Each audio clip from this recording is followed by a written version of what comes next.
LDF ഇതിലും മോശമാവും. ചീട്ടുകൊട്ടാരം പോലെ തകർന്നു പോകും. കോൺഗ്രസ് തന്നെ 53 അല്ലെങ്കിൽ 54. മുസ്ലിം ലീഗ് 22. പിന്നെ കേരള കോൺഗ്രസ് ജോസഫ് ഗ്രൂപ്പിന് 6 സീറ്റ്. പിന്നെ അത് കഴിഞ്ഞിട്ട് കേരള കോൺഗ്രസിന് RSPക്ക് 2 സീറ്റ്, CMPക്ക് 1 സീറ്റ്, തിരുവനന്തപുരം സെൻട്രൽ മത്സരിക്കുന്ന 100% വിജയം. അതെ. പിന്നെ കേരള കോൺഗ്രസ് ജേക്കബ് ഗ്രൂപ്പിന് പിറവം അനൂപ് ജേക്കബ്. പിന്നെ RMPയുടെ കേക്കരമ വടകര, അങ്ങനെ 3 സീറ്റുകൾ. നമസ്കാരം, ഭാരത് ലൈവിലേക്ക് സ്വാഗതം. കേരളം ഇനി ആര് ഭരിക്കുമെന്നറിയാൻ ഏവർക്കും ഒരു ആകാംക്ഷയുണ്ട്. ചിലർക്കൊക്കെ പ്രതീക്ഷയുണ്ട്, ചിലരിൽ അത് നിരാശയുണ്ടാക്കും.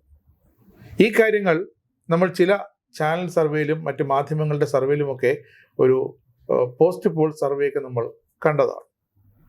ആര് ജയിക്കും ആര് തോൽക്കുമെന്ന് അവർക്ക് പോലും വ്യക്തമായി പറയാനാകാത്ത ഇഞ്ചോടിഞ്ച് മത്സരമാണ് ഈ മണ്ഡലങ്ങളിൽ എന്നൊക്കെ പറഞ്ഞ് ചില ഒഴിവ് കഴിവുകൾ, തമസ്കരിക്കേണ്ടവരെ മനഃപൂർവ്വം തമസ്കരിക്കുന്ന ചില നീക്കങ്ങൾ, അതൊക്കെ നമ്മൾ എല്ലാ തിരഞ്ഞെടുപ്പുകളിലും നമ്മൾ കാണുന്നതാണ്.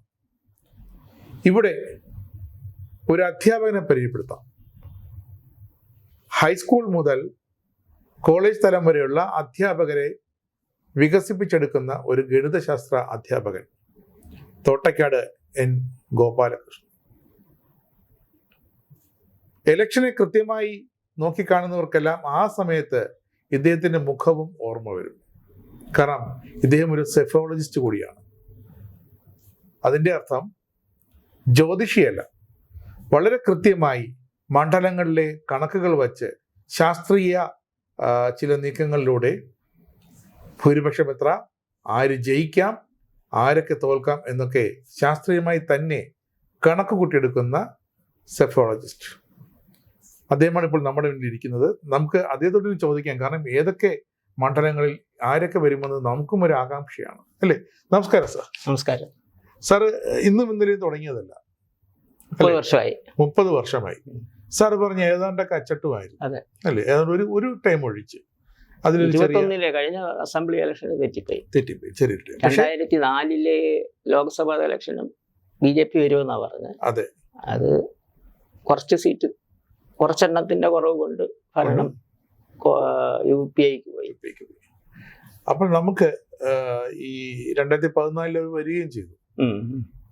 ഇതിപ്പോൾ കേരള നിയമസഭാ തിരഞ്ഞെടുപ്പാണ്. മറ്റ് 4 സംസ്ഥാനങ്ങളിലും തിരഞ്ഞെടുപ്പ് നടക്കുന്നുണ്ട്. അങ്ങ് നോക്കുന്നത് കേരളത്തിലും പ്രധാന തിരഞ്ഞെടുപ്പ് കേരളത്തിലാണല്ലോ നോക്കിയിരിക്കുന്നത്, അല്ലേ? അതിനു മുമ്പ് ഞാനൊരു കാര്യം ചോദിക്കട്ടെ. 2024 ലോക്സഭാ തിരഞ്ഞെടുപ്പ്, അതിനെ അങ്ങ് എങ്ങനെയാ നോക്കി കണ്ടത്? അന്ന് കേരളത്തിലെ 20-ൽ 19 UDFും 1 BJP, സുരേഷ് ഗോപി ജയിക്കുമെന്നാണ് ഞാൻ പറഞ്ഞിരുന്നത്. LDF സീറ്റ് ഒന്നും പറഞ്ഞിരുന്നില്ല. ഞാൻ കേട്ടിട്ടുണ്ട്. അങ്ങയുടെ പ്രവചനമല്ല, അങ്ങയുടെ കണക്കുകൂട്ടൽ. പ്രവചനം എന്ന് പറയാൻ പാടില്ല, അല്ലേ? കണക്കുകൂട്ടലാണ്. ഇനി പ്രവചനം എന്നേ ഉള്ള ഒരു പറ്റിയ വാക്കേ, വേറെ അതിന് അനുയോജ്യ കണക്കുകൂട്ടൽ എന്ന് പറയാമല്ലോ. എന്നാലും അത് മുൻകൂട്ടി പറയുന്നതിന് പ്രവചനം എന്നാ പറയുന്നത്.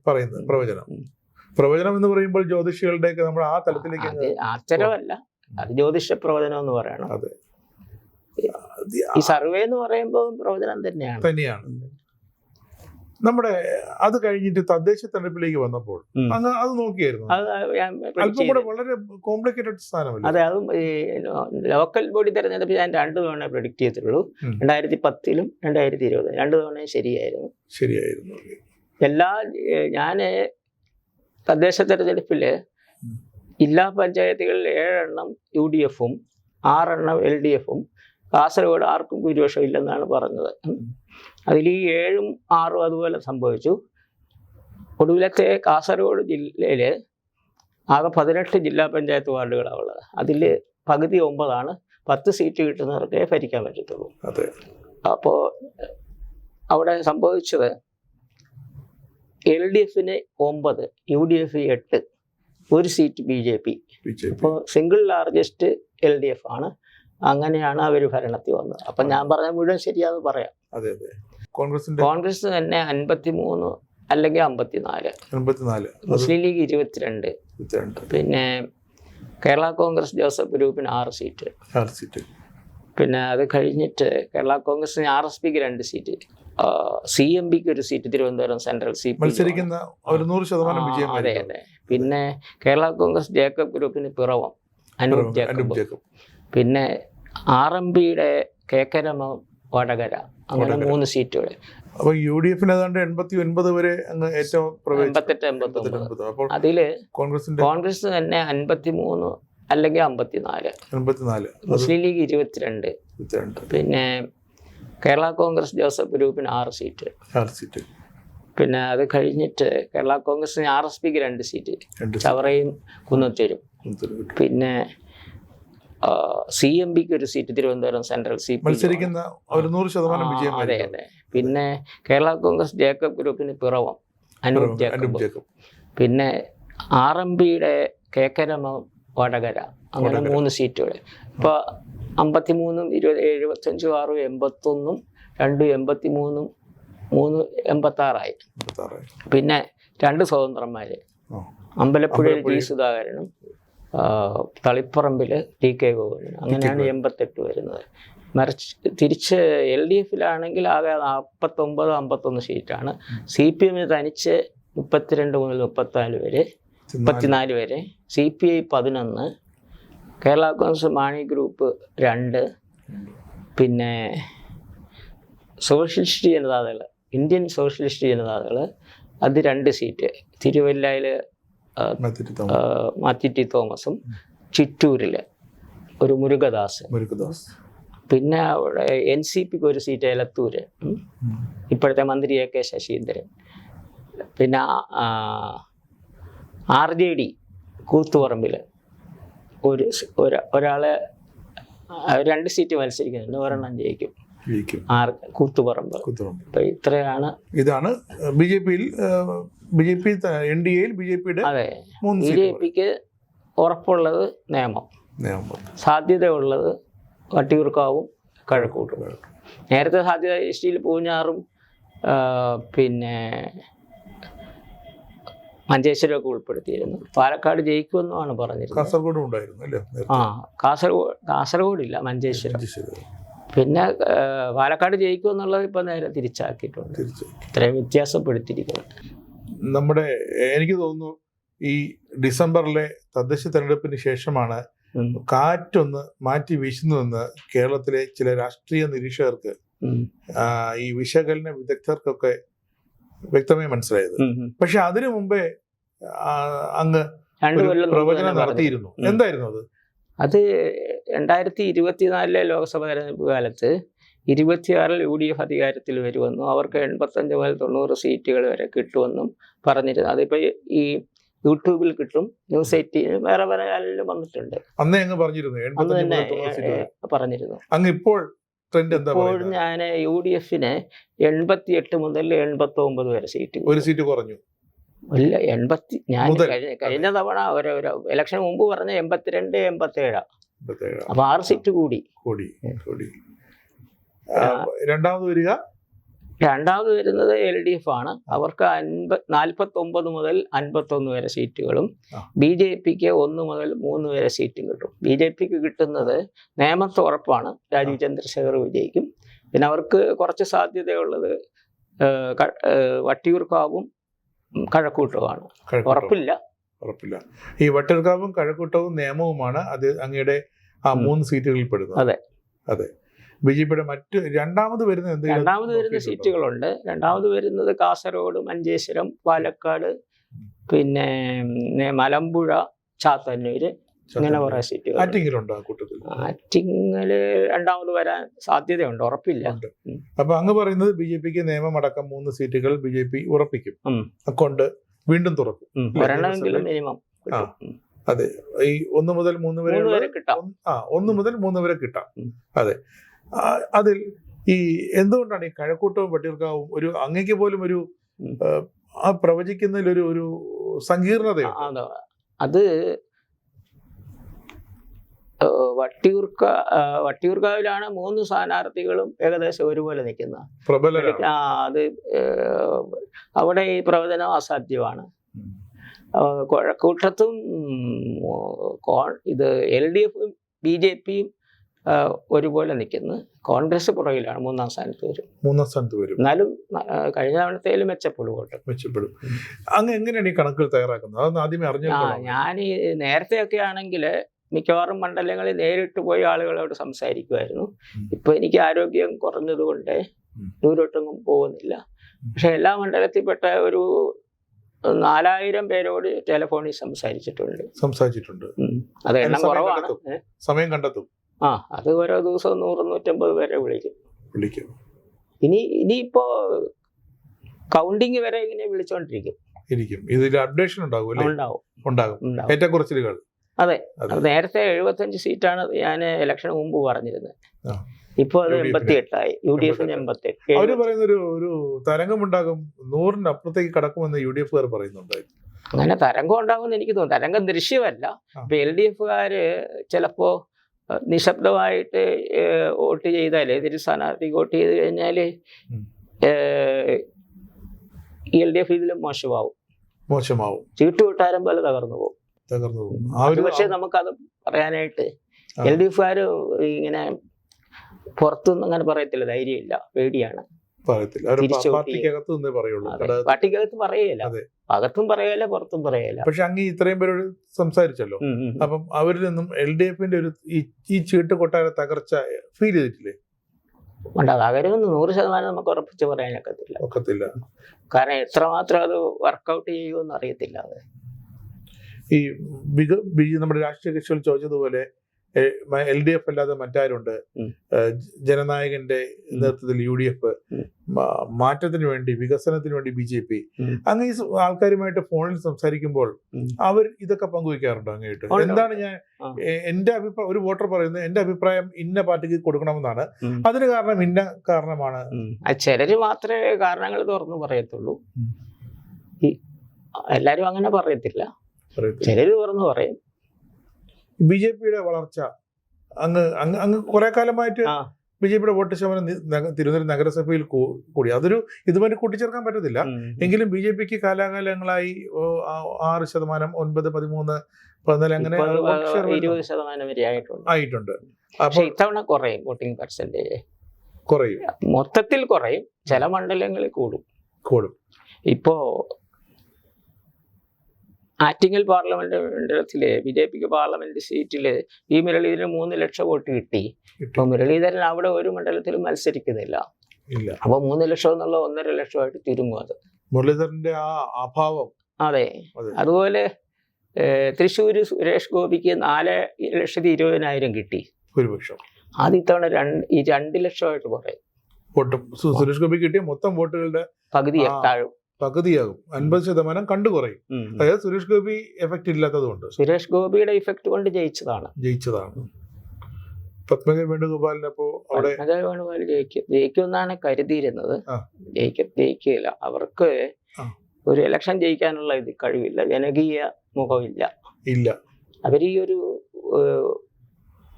ഉപജാപക സംഘത്തിന്റെ കീഴിലാണ് ഏത് പാർട്ടിയിലായാലും. അതായത് കോൺഗ്രസിന്റെ അതേ സ്വഭാവം, കോൺഗ്രസിലാണെങ്കിലും BJPയിലായാലും. പ്രധാനമന്ത്രി നരേന്ദ്രമോദി അവിടെ വന്ന് പ്രചരണം നടത്തിയത് പാലക്കാടും വന്നതാണ്. അപ്പോൾ തൃശ്ശൂരിൽ പ്രധാനമന്ത്രി ആ വരവിനെ ഏതെങ്കിലും വോട്ടർമാർ വന്നതുകൊണ്ട് ഒരു വോട്ട് ചെയ്യാം, അങ്ങനെ എന്തെങ്കിലും ഒരു പ്രതികരണം? അതുകൊണ്ട് അല്പം വോട്ട് കൂടും, കുറയത്തൊന്നുമില്ല. ജയിക്കാനുള്ള ഇത് വരത്തില്ല. പാലക്കാട്ടെ അവസ്ഥ എങ്ങനെയാണ്? പാലക്കാട് 2ാം സ്ഥാനം വരും. കാരണം അവിടുത്തെ സ്ഥാനാർത്ഥി ശോഭാ സുരേന്ദ്രൻ അറിഞ്ഞുകൊണ്ടല്ലാതെ ഒരുപാട് വിവാദങ്ങൾ അവരെ പെടുത്തിയിട്ടുണ്ട്. നോട്ട് വിവാദം, അതും ഒന്നിലേറെ പേർക്ക് പണം കൊടുത്തു, ഒരാൾക്ക് കൊടുത്തു. അതുകൊണ്ടല്ല നോക്കുന്നത്, അതൊന്നും ജനങ്ങൾ കണക്കാക്കത്തില്ല. അവിടെ ഇപ്പോ ഈ BJP എവിടെ സ്ഥാനാർത്ഥി നിർത്തിയാലും ജയിക്കുമെന്ന് ഉറപ്പായാല് ന്യൂനപക്ഷങ്ങള്, അതായത് ക്രിസ്ത്യാനികളും മുസ്ലിങ്ങളും സംഘടിച്ച് 2ാം സ്ഥാനത്ത് വരുന്ന ആളുകൾ വോട്ട് ചെയ്യുന്ന പ്രവണത കുറെ കാലമായിട്ടുണ്ട്. അതിന്റെ ഫലമാണ് ഈ BJP തോക്കുന്നത്. ഇപ്പോൾ മഞ്ചേശ്വരത്തെ കാര്യം പറഞ്ഞാൽ 1982 ഇലക്ഷൻ മുതൽ BJP രണ്ടാമതാണ്. ഇതുവരെ ജയിക്കാൻ പറ്റിയിട്ടില്ല. BJPയുടെ മുൻ സംസ്ഥാന അധ്യക്ഷനാണ് മത്സരിക്കുന്നത്. ഇത്തവണ ഒരു പ്രതീക്ഷ ഉണ്ട് അദ്ദേഹത്തിന്. 1987 മുതൽ കാസർഗോഡും രണ്ടാമതാണ്. ഈ തിരുവനന്തപുരം ഈസ്റ്റ് മണ്ഡലം 1987 മുതൽ രണ്ടാമതാണ്. അത് ഒരിക്കലല്ലേ അതാണ് ഇപ്പം നിയമം എന്ന് പറയുന്നത്. അപ്പൊ ആ നിയമത്ത് ഒരിക്കലേ ജയിക്കാൻ പറ്റിയിട്ടുള്ളൂ. അത് എന്താണ് അതിന്റെ കാരണം? അന്ന് ഒ രാജഗോപാൽ ജയിച്ചത് അദ്ദേഹത്തിന്റെ വ്യക്തിപ്രഭാവം കൊണ്ടാണോ? ഈ സുരേഷ് ഗോപി തൃശ്ശൂരിൽ ലോക്സഭയിലേക്ക് ജയിച്ചതുപോലുള്ള ഒരു അവസ്ഥയായിരുന്നു? സുരേഷ് ഗോപിയുടെ അത്രേ ഇത് ഇമ്പാക്ട് വരും, എന്നാലും അദ്ദേഹത്തിന്റെ വ്യക്തിപ്രഭാവമുണ്ട് ഒരു പരിധി വരെ. ഇത്തവണ രാജീവ് ചന്ദ്രശേഖരന് ആ ഒരു പാറ്റേണിലേക്കാണ് രാജീവിന്റെ അതെ, ആ ഒരു പാറ്റേണിലാണ് അദ്ദേഹം ജയിക്കുന്നത്. നേമത്തെ ട്രെൻഡ് അത് അങ്ങേക്ക് മനസ്സിലാക്കാൻ പറ്റിയിട്ടുണ്ട്? എങ്ങനെയാണ്? നേമത്തൊരു വലിയ ഭൂരിപക്ഷം ഉണ്ടാവുകയില്ല, പരമാവധി 5000. അവിടെ ട്രെൻഡ് എങ്ങനെയാണ്? ഇടതു മുന്നണിക്ക് ഒരു SDPI എന്ന ഒരു മത വിഭാഗം അവർ മൊത്തത്തിൽ പിന്തുണ പ്രഖ്യാപിക്കുന്നു.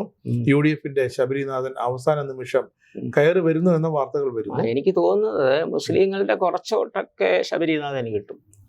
ഒന്നടങ്കം പോവുകയില്ല. ശിവൻകുട്ടിക്ക് കിട്ടത്തില്ല. ഒന്നടങ്കം കിട്ടിക്കഴിഞ്ഞാൽ ചിലപ്പോൾ രാജീവ് ചന്ദ്രശേഖർ തോക്കാൻ സാധ്യതയുണ്ട്.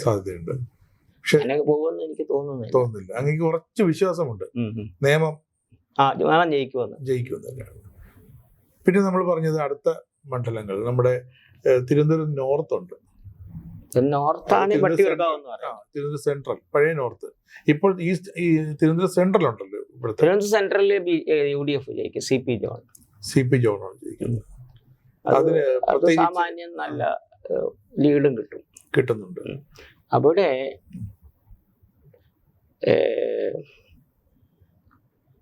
ചിലപ്പോ BJP മൂന്നാമതായെന്ന് വരാം. മൂന്നാമതോ രണ്ടാമതോ പറയാൻ ബുദ്ധിമുട്ടാണ്. സ്ഥാനാർത്ഥിക്ക് ഒരു പ്രതീക്ഷ ഉണ്ടായിരുന്നു അല്ലേ അവിടെ BJPക്ക്? നല്ല വോട്ട് കിട്ടും, ട്രയാങ്കുലർ ഫൈറ്റ് ആയിരിക്കും. തിരുവനന്തപുരം നഗരത്തിൽ, തിരുവനന്തപുരം ജില്ലയിൽ പൊതുവെ BJP വളരെ ശക്തമായൊരു നഗരപ്രദേശത്തെ BJP ശക്തമായിട്ടുള്ളൂ. അവർക്ക് ജില്ലാ പഞ്ചായത്തിൽ ഒരു പാർട്ടി പോലും ജയിച്ചിട്ടില്ല. കഴിഞ്ഞ തവണ ഒന്നുണ്ടായിരുന്നു, ആ ഒന്നും കഴിഞ്ഞ തവണയല്ല, അതിന് മുമ്പത്തെ തവണ. ഇപ്പൊ അതൊന്നും ഇല്ല, അത് കിട്ടിയില്ല. അത് വളരെ അതിന്റെ ദൗർബല്യമാണല്ലേ? അതെ, കാസർഗോഡ് ജില്ലയിൽ കഴിഞ്ഞ തവണ 2 ജില്ലാ പഞ്ചായത്ത് വാർഡ് ഉണ്ടായിരുന്നു, ഇപ്പൊ അത് ഒന്നായിട്ട് തിരിഞ്ഞു. പാലക്കാട് നഗരസഭ BJPയുടേതാണല്ലോ. അതെ. എന്നിട്ടും അവിടെ ഒരു ബേസ് ഉണ്ടാക്കാൻ നഗരസഭയിൽ അവർക്ക് വോട്ട് കൂടുതൽ കിട്ടും. പക്ഷെ അത് ചുറ്റുമുള്ള കണ്ണാടി പഞ്ചായത്ത്, അങ്ങനെ കുറെ 3-4 പഞ്ചായത്തുകളുണ്ട് മുനിസിപ്പാലിറ്റിയുടെ കൂടെ. അവിടെയൊക്കെ BJP ഇതുപോലെ ശക്തമല്ല, അതുകൊണ്ടാണ് തോക്കുന്നത്. പിന്നെ ഈ മുസ്ലിം വോട്ട് കൺസോളിഡേറ്റ് ചെയ്തിട്ട് അതെല്ലാം മിക്കവാറും എല്ലാ മണ്ഡലങ്ങളിലും അതുണ്ട്. BJP ജയിക്കുന്നിടത്താണ് അത് കൂടുതൽ. ജയിക്കാൻ ചാൻസ് ഉണ്ടെന്ന് തോന്നിക്കഴിഞ്ഞാൽ ഇവര് ബുദ്ധിപൂർവം ഇങ്ങനെ ചെയ്യും. അവിടെ മുസ്ലിം കമ്മ്യൂണിറ്റിക്ക് ഒരു 10,000 വോട്ടെങ്കിലും ഉണ്ട്. ആ വോട്ട് ഒന്നടങ്കം ഈ കോൺഗ്രസിന് കിട്ടുന്നുണ്ട്. അതിപ്പോ LDF സ്ഥാനാർത്ഥി മുസ്ലിം ആണെങ്കിലും അയാൾക്ക് കിട്ടത്തില്ല. അയാൾ നോക്കുമെന്നറിയാം മൂന്നാം സ്ഥാനത്ത്. അവരുടെ പ്രത്യേകതയാണ്, അവരുടെ ഒരു മനഃശാസ്ത്രമാണ്. അത് കേരളത്തിൽ എല്ലായിടത്തും ഉണ്ട്. അത് ഉണ്ട്. പക്ഷെ ഈ കാലാകാലങ്ങളെ വരുന്ന ഇലക്ഷൻ പാറ്റേണിൽ ആ ഒരു മനഃശാസ്ത്രം അത് മാറിയിട്ടില്ല. അത് ഒരിക്കലും മാറത്തില്ല. ഈ BJPക്ക് ഇനി ക്ലച്ച് പിടിക്കണമെങ്കിൽ അങ്ങീ പറഞ്ഞാലും 1 മുതൽ 3 വരെ സീറ്റാണ് പറയുന്നത്. BJPക്ക് തിരുവനന്തപുരം നഗരസഭ കിട്ടി. 45 വർഷത്തിന് ശേഷം തിരുവനന്തപുരം നഗരസഭയുടെ BJPക്കാണ്. അപ്പോൾ ഇനി BJPയുടെ നില മെച്ചപ്പെടുത്തണമെങ്കിൽ BJPക്ക് നില മെച്ചപ്പെടുത്താൻ ഒരു വഴിയേ ഉള്ളൂ. ജനകീയ വിഷയങ്ങളെടുത്ത് സമരം ചെയ്യണം. ധാരാളം വിഷയങ്ങളുണ്ട്. ഇപ്പൊ നേഴ്സുമാരുടെ സമരം ഈയിടെ നടന്നല്ലോ. ആ സമരം ഏറ്റെടുത്ത് നേഴ്സുമാര് എനിക്ക് തോന്നുന്നത് ഒരു 10,000 നേഴ്സുമാർ കാണുമെന്ന് തോന്നുന്നു. ഈ 10,000 നേഴ്സുമാരുണ്ടെങ്കിൽ അവരുടെ ഫാമിലിയുടെ കൂട്ടിയ ഒരു 10,000 അല്ല കേട്ടോ, ഞാൻ പറഞ്ഞ തെറ്റിപ്പോയി. 10 ലക്ഷം. 10,000 ഈ അവരുടെ ഫാമിലിയുടെ കൂട്ടിക്കയറി 10 ലക്ഷം ഉണ്ടെങ്കിൽ 40 ലക്ഷം ആവും. അതെ, 40 ലക്ഷം വലിയ സംഖ്യയല്ലേ? ഇപ്പൊ BJPക്ക് ആകെ 32 ലക്ഷം കിട്ടുന്നത്. അതുകൂടാതെ ഇപ്പൊ റബ്ബറിന് താങ്ങുവില ഒരു 50 രൂപയെങ്കിലും കൂട്ടിക്കഴിഞ്ഞാലേ അത് കമ്മ്യൂണിറ്റി നോക്കാതെ എല്ലാ സമുദായത്തിൽ നിന്നും കിട്ടും. ഇപ്പൊ റബ്ബർ കൃഷി ചെയ്യുന്നവരൊക്കെ റബ്ബർ വെട്ടാതെ വെറുതെ ഇട്ടിരിക്കുകയാണ്, കൂലി കൊടുക്കാൻ പോലും കിട്ടത്തില്ല. അത് കേന്ദ്രത്തിന്റെ അതെ, കേന്ദ്രം വിചാരിച്ചാൽ നടക്കും. അതുപോലെ തന്നെ നമ്മുടെ ഈ BJPയുടെ മറ്റ് വികസന പദ്ധതികൾ അല്ലെങ്കിൽ ക്ഷേമ പദ്ധതികൾ അത് അങ്ങ് ഈ മറ്റു വോട്ടർമാരുമായി ബന്ധപ്പെട്ടപ്പോൾ അതിനെ കുറിച്ച് അവിടെ നിന്ന് പ്രതികരണം അങ്ങനെ എന്തെങ്കിലും ഉണ്ടായിട്ടുണ്ടോ? അതൊക്കെ കൂടുതൽ പേർക്കും അറിഞ്ഞുകൂടെ ഇങ്ങനെ ഉണ്ടെന്നേ. ഇപ്പോ ഈ തൊഴിലുറപ്പ് പദ്ധതിയൊക്കെ കേന്ദ്രത്തിൽ നിന്നാണ് കൊടുക്കുന്നത്. അതൊക്കെ ഇവിടെ കേരള സർക്കാർ കൊടുക്കുന്നതാണ് ഇവർ പറയുന്നത്. അതെ, അവിടെ മനസ്സിൽ ഇവിടുന്ന് തരുന്ന കാശാണ്. അതെ, ഇപ്പൊ തന്നെ ഈ പെൻഷൻ എന്റെ വീട്ടിലെ അടുത്തുള്ളവരെ പെൻഷൻ കിട്ടുന്നവരുണ്ട്. ഈ ക്ഷേമ പെൻഷൻ 1600 രൂപ. ഇവര് പറഞ്ഞു വരുത്തുന്നത് UDF സർക്കാരോ BJP സർക്കാരോ വന്നു കഴിഞ്ഞാൽ ഈ പെൻഷൻ നിലച്ചു പോവും, കിട്ടത്തില്ലെന്ന് ഒരിക്കലും കിട്ടത്തില്ല. ഇത് ഇവര് വിശ്വസിച്ചിരിക്കുകയാണ്. ശരിയാ, വരുമാന മാർഗം ഇല്ലാതായി പോകുന്നുള്ള ഭയപ്പെടുത്തുകയാണ് അത് ഈ വോട്ടർമാരെ സ്വാധീനിക്കുന്നുണ്ട്. ഉണ്ട്. അതേസമയം പ്രധാനമന്ത്രി നരേന്ദ്രമോദിയുടെ പേരിലും കേന്ദ്ര സർക്കാരിന്റെ ഭാഗത്തുനിന്ന് ഒരുപാട് ക്ഷേമ പദ്ധതികൾ ഇവിടെ ഉണ്ട്. അതിനെ കുറിച്ചൊക്കെ ഇവർ പറയുന്നുണ്ടോ? അവർക്ക് കാര്യമായിട്ട് അറിയത്തില്ല. അതെ, ഈ തൃശ്ശൂർ ഭാഗത്താണ് നഴ്സുമാരൊക്കെ ഏറ്റവും കൂടുതൽ സമരത്തിൽ ഇപ്പോൾ അവിടുത്തെ ആശുപത്രികൾ, തൃശ്ശൂർ, എറണാകുളത്തിന്റെ റൂറൽ പ്രദേശങ്ങളിൽ. അപ്പൊ അങ്ങ് പറഞ്ഞതുപോലെ ഈ നഴ്സുമാരെ വിശ്വാസത്തിലെടുക്കുകയാണെങ്കിൽ, അവിടെ സമരം BJP ഏറ്റെടുക്കുകയാണെങ്കിൽ അതൊരു ഗുണമുണ്ടാകും. അതുപോലെ ഈ പാരലൽ അല്ല അൺഎയ്ഡഡ് സ്കൂളും കോളേജ് അധ്യാപകർ അതും നല്ല സംഖ്യയുണ്ട്. അവർക്കൊക്കെ ഇപ്പോ 8000 രൂപ 10000 രൂപയൊക്കെയാണ് ശമ്പളമായി. അത് തൊഴിലുറപ്പുകാർക്ക് പോലും അത് കൂടുതൽ കിട്ടും. ഇതൊന്ന് ഏറ്റെടുത്ത് കഴിഞ്ഞാലും ഒക്കെ കിട്ടും. ഇനി അത് വേണ്ട, ഈ സെയിൽസ് ഗേൾ ഉണ്ടല്ലോ, അവർക്ക് നിൽക്കാൻ പോലും സ്വാതന്ത്ര്യം ഇല്ല. നിൽക്കാനല്ല, ഇരിക്കാൻ പറ്റത്തില്ല. അവർക്ക് അനുകൂലമായിട്ട് എന്തെങ്കിലും ചെയ്താലും അത് ഇതിലൊക്കെ വലിയ നമ്പറാണ്. അസംഘടിത മേഖലയാണ്. അതെ, അവരെ സംഘടിപ്പിക്കാൻ ആരുമില്ല. കോൺഗ്രസും ഇല്ല, BJP ഇല്ല, കമ്മ്യൂണിസ്റ്റും ഇല്ല. ഇവരാരും മുഖ്യധാരയിൽ നിന്ന് മാറി ചിന്തിക്കാത്തത് കൊണ്ടാണ് ഈ ഒരു മുഖ്യധാര ചിന്തിക്കണേ. ആരെങ്കിലും അവർക്ക് അനുകൂലം പറയണം. രാഷ്ട്രീയ കക്ഷികൾ അവരുടെ വെറും വോട്ടർമാരെന്ന രീതിയിൽ കാണുന്നു എന്നൊരു തോന്നലുണ്ടോ? വോട്ടർമാരെ വെറും വോട്ടർമാരെ അവർക്ക് അനുകൂലമായിട്ട് ഒരു നീക്കവും നടത്തുന്നില്ല. മധ്യ തിരുവിതാംകൂറിലേക്ക് നമ്മൾ പോകുമ്പോൾ ഈ പാലയിൽ കടുത്ത മത്സരം എന്നാണ് പറയുന്നത്. അവിടുത്തെ പാലായില് ജോസ് കെ മാണിയും മാണി സി കാപ്പനും തമ്മിലാണ് മത്സരം. ജോസ് കെ മാണി ജയിക്കുമെന്നാണ് എനിക്ക് തോന്നുന്നത്. ഞാൻ അങ്ങനെ എഴുതിയിരിക്കുന്നത്. പാലയിൽ ജോസ് കെ മാണി. അതിന്റെ കാരണം എന്ന് വെച്ച് കഴിഞ്ഞാലേ, ഈ LDF നിലനിർത്താൻ വേണ്ടി ജോസ് കെ മാണിയെ ജയിപ്പിക്കാൻ ഇവർ പരമാവധി ശ്രമിക്കും, ഈ CPM-കാരെ. പിന്നെ അത് തന്നെയല്ല, മുനിസിപ്പാലിറ്റിയില് LDF തോറ്റിരിക്കുകയാണ്. പാലാ മുനിസിപ്പാലിറ്റിയിലെ ചരിത്രത്തിൽ ആദ്യമാണ്. പക്ഷെ ചുറ്റുമുള്ള പഞ്ചായത്തുകളിൽ മുത്തോലി, രാമപുരം അതുപോലുള്ള പഞ്ചായത്തുകളിലൊക്കെ കൂടുതൽ പഞ്ചായത്തുകളിലും LDF ആണ് ഭരിക്കുന്നത്. LDF എന്ന് പറഞ്ഞാൽ മാണി ഗ്രൂപ്പ് തന്നെയാണ്. അപ്പൊ ചെറിയ വോട്ടിനും ജയിക്കുമെന്ന് തോന്നുന്നു. തിരുവല്ലയില് LDF സ്ഥാനാർത്ഥി മാത്യു ടി തോമസ് ജയിക്കും. ഞാൻ ഒരു ക്ലീൻ ഇമേജ് ഉള്ള ആളാണ്. അവിടെ ഒരു UDF സ്ഥാനാർത്ഥി കോൺഗ്രസ്സുകാരനായിരുന്നെങ്കിൽ മാത്യു ടി തോമസ് തോറ്റുപോയേനെ. BJP സ്ഥാനാർത്ഥിക്ക് ട്രയാങ്കുലർ ഫൈറ്റ് പേര് വന്നേ ഉള്ളൂ, 3ാം സ്ഥാനത്തായി പോകും. അത് ക്രിസ്ത്യാനികളുടെ മുഴുവൻ വോട്ടൊന്നും കിട്ടത്തില്ല. അവര് വിശ്വാസത്തിലെടുത്തിട്ടില്ല ഇതുവരെ ഇല്ല. അപ്പൊ അത് ശരിയാണ് അല്ലെ? PC ജോർജും മകൻ പറഞ്ഞ ആ ഒരു വസ്തുത ശരിയാണ് അല്ലെ? വോട്ട് അവിടെയും അത് കാര്യം നടക്കാൻ വേണ്ടി ഇവരെ സോപ്പിട്ട് നിൽക്കുന്നുണ്ട്. മറ്റ് ഈ ഏത് ജില്ലയാണ് നമ്മുടെ ഇപ്പം കാസർഗോഡ് മുതൽ തിരുവനന്തപുരം വരെ എടുത്താൽ അതിൽ ഏത് ജില്ലയിലാകും BJPയുടെ കൺസൾട്ടേഷൻ വോട്ട്? BJPക്ക് കൂടുതൽ വോട്ട് തിരുവനന്തപുരത്ത് തന്നെയായിരിക്കും. ഇവിടെ തന്നെയാകും. ഇവിടെ തന്നെയാണ്. അതെ. അതിന് കാരണം നമ്മൾ നഗരസഭ ഭരണം പിടിച്ചെടുത്ത് നഗരസഭയില് 2-3 ഇലക്ഷനായിട്ട് BJP തന്നെ നല്ല വോട്ട് കിട്ടുന്നുണ്ട്. ഈ ഇപ്പൊ കോർപ്പറേഷൻ തവണയെ പിടിച്ചെന്നേ ഉള്ളൂ. കോർപ്പറേഷൻ തിരഞ്ഞെടുപ്പ് ഫലം കുറെ ഇതിനെ സ്വാധീനിക്കുന്നുണ്ട്. G. സുധാകരൻ ജയിക്കും അമ്പലപ്പുഴയില്. UDFന്റെ വോട്ടും അദ്ദേഹത്തിനാണ്. UDFന്റെ വോട്ട് മുഴുവൻ കിട്ടും. അതിന് പുറമെ CPM-ന്ന് ഒരു 5000 വോട്ടെങ്കിലും കിട്ടും. അതിലുള്ള ഈ എതിർപ്പുള്ളവരെ. ശരിക്കും ഇപ്പോഴും ഈ കമ്മ്യൂണൽ BJP എതിർക്കുന്നത് മുസ്ലിം സമുദായവും ക്രൈസ്തവ സമുദായവും അങ്ങനെ ഒരു ഇതിലേക്ക് തന്നെയാണ് ഇപ്പോഴും നമ്മുടെ ഈ വോട്ടർമാരുടെ മനസ്സിലുള്ളത്. ആ വിഭാഗത്തിൽപ്പെട്ടവരങ്ങനെ ചിന്തിക്കുന്നത്. ഇവർക്ക് അങ്ങനെയാണ്. പേടിയാണ്, BJP പേടിയെന്നൊരു ഫാക്ടറുണ്ട്. ഭയമുണ്ട്. ഇപ്പൊ ക്രിസ്ത്യാനികൾക്കാണെങ്കിൽ BJP കേരളത്തിൽ ഭരണം വന്നാൽ അവരുടെ പള്ളിയെല്ലാം എന്നോട് പറഞ്ഞിട്ടുണ്ട്, പള്ളി പൊളിച്ചു കളയും. ഇത് അനാവശ്യമായ ഭീതിയാണ്. അത് യഥാർത്ഥത്തിൽ അങ്ങനെയൊന്നും ചെയ്യത്തില്ല. ഇല്ല, അതെ, അതിന് ഭീതി ഉണ്ടാക്കിയിട്ടുണ്ട്. അത് ഈ കേരളത്തിലെ കാര്യങ്ങളല്ല. ഇപ്പോ ഇവിടെ ഛത്തീസ്ഗഡിലെ കന്യാസ്ത്രീകളെ പീഡിപ്പിച്ചു എന്നുള്ള കേസ് വന്നു. ആ കേസ് ഛത്തീസ്ഗഡിൽ BJP ഒരിക്കലും ബാധിക്കത്തില്ല. അതിന്റെ ഇമ്പാക്ട് കേരളത്തിൽ ഉണ്ടാവുന്നു. എവിടെ ഏത് സംസ്ഥാനത്ത്, വടക്കിഴക്കൻ സംസ്ഥാനങ്ങളായാലും അതിന് സമാധാനം പറഞ്ഞിട്ട് ഇവിടെയുള്ളവരാണ്, BJP-കാരാണ്. ഇവിടെ എതിരായിട്ട് ബാധിക്കും. അതെ. പിന്നെ അല്ലെങ്കിൽ വേറെ നാഗപ്പൂരിൽ ഇങ്ങനെ സംഭവം ഉണ്ടായി ക്രിസ്ത്യാനികൾക്കെതിരെ. അതെല്ലാം ഇവിടെ യഥാർത്ഥത്തിൽ ഉണ്ടായതിനേക്കാൾ 10 മടങ്ങ് വലുതാക്കിയാണ് ഇവിടെ പ്രചരിപ്പിക്കുന്നത്. വാട്സാപ്പിൽ പറ്റി കുറെ സംഭവിച്ചിട്ടില്ലെന്ന് ഞാൻ പറയുന്നില്ല, യാഥാർത്ഥ്യത്തിനേക്കാൾ ഒത്തിരി കൂട്ടിയാണ്. ഭയം മാറ്റാൻ BJP-യുടെ ഭാഗത്തും ഒന്നും ഉണ്ടായിട്ടില്ല.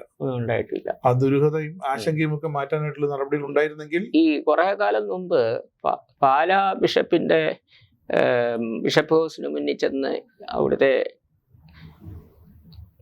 മുസ്ലിം തീവ്രവാദി തെറി വിളിച്ച് അന്നേരം സംരക്ഷിക്കാൻ ചെന്നവര് BJP-ക്കാരാണ്, കോൺഗ്രസ്സുകാരോ ആരും ചെന്നിട്ടില്ല. അതെ. പക്ഷേ അതിന്റെ മാർ ജോസഫ് കുറവലങ്ങാടാണ് ഇപ്പോൾ PC ജോർജിനെ രൂക്ഷമായി വിമർശിച്ചത്. PC ജോർജിനെ മാത്രമല്ല, BJP-ക്ക് അനുകൂലമായിട്ട് അവർ വോട്ട് ചെയ്യത്തില്ല. ചെയ്യുമെന്ന് വിചാരിച്ചു അല്ലേ? ഞാൻ വിചാരിച്ചിട്ടില്ല. PC ജോർജിന്റെ അവസ്ഥ എന്തായിരുന്നു? PC ജോർജ് ജയിക്കുമെന്ന് ഞാൻ കരുതിയത്. പക്ഷേ ഈ അവസാനം തെറി വിളിച്ചപ്പോ എനിക്ക് മനസ്സിലായി, തെറി വിളിച്ചത് ഭയം വെക്കുമെന്നുള്ള ഭയം കൊണ്ടാണല്ലോ. ജയിക്കുമെന്നല്ല, ജയിക്കാൻ ചാൻസ് ഉണ്ടെന്ന് കരുതിയാണ്. നേരത്തെ 2 to 8 എന്ന് പറഞ്ഞതിൽ പൂഞ്ഞാർ ഉൾപ്പെടുത്തിയിരുന്നു.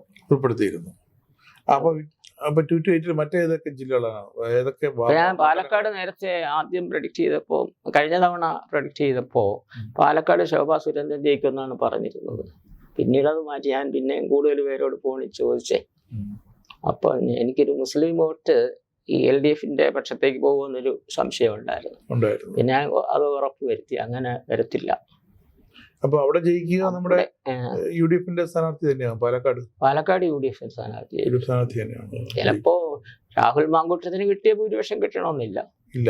പക്ഷേ ഈ ഷാഫി പറമ്പിലിന് കിട്ടിയത് കൂടുതൽ കിട്ടും. ഷാഫി പറമ്പിലിന് 3800 ഭൂരിപക്ഷമുള്ള മറ്റേ മെട്രോമാനുമായിട്ട് മത്സരിച്ചപ്പോഴേ. ചിറയൻകീഴും ഒരു രക്ഷയില്ല.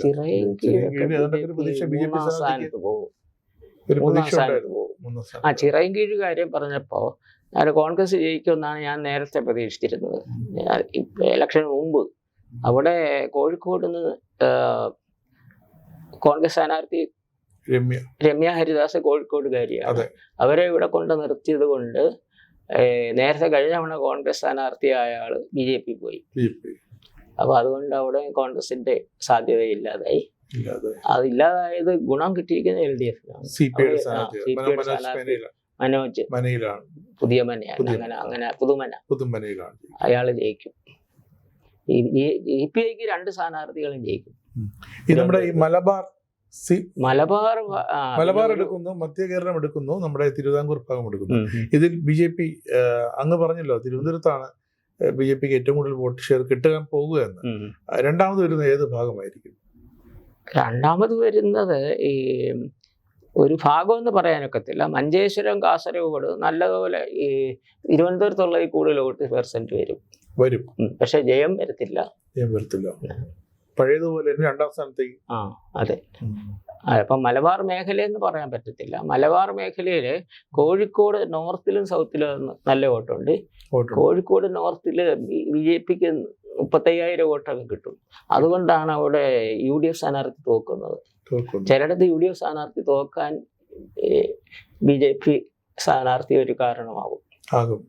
ഈ പലയിടത്തും ഈ ക്രോസ് വോട്ടിംഗ് നടന്നിട്ടുണ്ട്.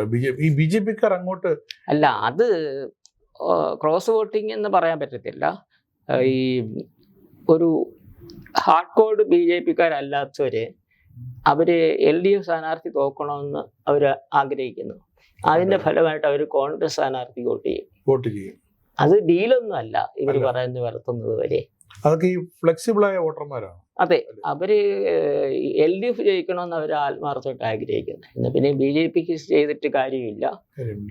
അത് ചില ഈ LDF സ്ഥാനാർത്ഥി പോലും BJP കൂടെ വോട്ട് പിടിക്കുന്നവരുണ്ട്. ഇപ്പോൾ KN ബാലഗോപാല് കൊട്ടാരക്കര കുറെ BJP വോട്ട്. അതൊന്നും ഡീലല്ല, വ്യക്തിപരമായ എല്ലായിടത്തും സ്വാധീനം. സ്ഥാനാർത്ഥി പഴയ കോൺഗ്രസിന്റെ മുൻ സ്ഥാനാർത്ഥി. അതെ. അത് തന്നെ തെറ്റായിപ്പോയി കോൺഗ്രസിന്റെ പക്ഷത്തുനിന്ന്. അന്നത്തെ കോൺഗ്രസ് സ്ഥാനാർത്ഥി നിർത്താതെ LDF കാല് മാറി വന്ന ഐഷാപൂറ്റി നിർത്തിയത് ശരിയല്ല. ഐഷാപൂറ്റിയുടെ സ്ഥാനം എന്തായിരിക്കും കൊട്ടാരക്കരയിൽ? ജയിക്കത്തില്ല, രണ്ടാമത് വരും. BJP മൂന്നാം സ്ഥാനത്ത് തന്നെയാണ്. BJP മൂന്നാം സ്ഥാനത്തേ വരത്തുള്ളൂ. അതുപോലെ മലമ്പുഴയില് പഴയ മുഖ്യമന്ത്രി അച്യുതാനന്ദന്റെ PA ആയിട്ട് നടന്ന ഒരു സുരേഷ് കോൺഗ്രസ് സ്ഥാനാർത്ഥിയാക്കി. ഒരു PAക്ക് എന്താണ് ഇത്ര പ്രാധാന്യം ഇരിക്കുന്നത്? രാഷ്ട്രീയത്തിൽ വല്ലതും ഉണ്ടാവും. പുള്ളിയെ നടത്തിക്കൊണ്ടു പോവുകയും മരുന്നെടുത്ത് കൊടുക്കുകയും അങ്ങനെയൊക്കെ ഉള്ള ആൾ ശുശ്രൂഷ ചെയ്യുന്ന ആളാണ്. തെറ്റുപറ്റിപ്പോയി എന്നുള്ളൊരു സെലക്ഷനിൽ അത് ശരിയല്ല. അവിടെ ഒരു കോൺഗ്രസ്സുകാരനെ നിർത്തിയിരുന്നെങ്കിൽ ജയിച്ചില്ലെങ്കിലും ഒരാളെ സ്ഥാനാർത്ഥി, അവര് 10-40 കൊല്ലമായിട്ട് ഇതിനകത്ത് പ്രവർത്തിക്കല്ലേ, അങ്ങനെ ഒരു സംതൃപ്തിയെങ്കിലും കൊടുക്കാൻ പറ്റും. പിന്നെ സുധാകരനെ നിർത്തിയത് ബുദ്ധിപരമായിട്ടാണ് അമ്പലപ്പുഴയിലെ. അവർക്ക് കോൺഗ്രസിന് ഒരു മേൽക്കൈയുണ്ടാകും എന്ത് തന്നെയായാലും. പിന്നെ ഇവിടെ തളിപ്പറമ്പില് TK ഗോവിന്ദനെ പിന്തുണ കൊടുത്തു. അതും ജയിക്കും. പക്ഷെ പയ്യന്നൂര് പിന്തുണ കൊടുത്താലും വിജയിക്കത്തില്ല. ധർമ്മടത്ത് പിണറായി വിജയൻ ജയിക്കും. ഭൂരിപക്ഷം ചില അല്പമെല്ലാം കുറയാൻ സാധ്യതയുണ്ട്, അത്രയേ ഉള്ളൂ. കാരണം ഒരു മുഖ്യമന്ത്രി സ്ഥാനാർത്ഥിയാകുമ്പോഴേ നാട്ടുകാരെ വോട്ട് ചെയ്ത് ജയിപ്പിക്കുക, അത് രാഷ്ട്രീയം ഒന്നും നോക്കത്തില്ല. മുഖ്യമന്ത്രിയാണ് പക്ഷെ എനിക്ക് തോന്നുന്നത് ഇദ്ദേഹം പ്രതിപക്ഷ നേതാവാകാനായിട്ട് നിൽക്കത്തില്ല. കാരണം ഇപ്പൊ രാജാവായിട്ട് 40 വണ്ടിയുടെ അകമ്പടിയുടെ പോകുന്നത്, ഇനി പ്രതിപക്ഷ നേതാവാകാൻ പറ്റത്തില്ല. എനിക്ക് തോന്നുന്നു പുള്ളി MLA സ്ഥാനം രാജിവെച്ചിട്ട് കടന്നു കളയുന്നത്. കേരളത്തിൽ അതിന് സാധ്യതയുണ്ട്. കാരണം ആരെങ്കിലും വെക്കുവോ?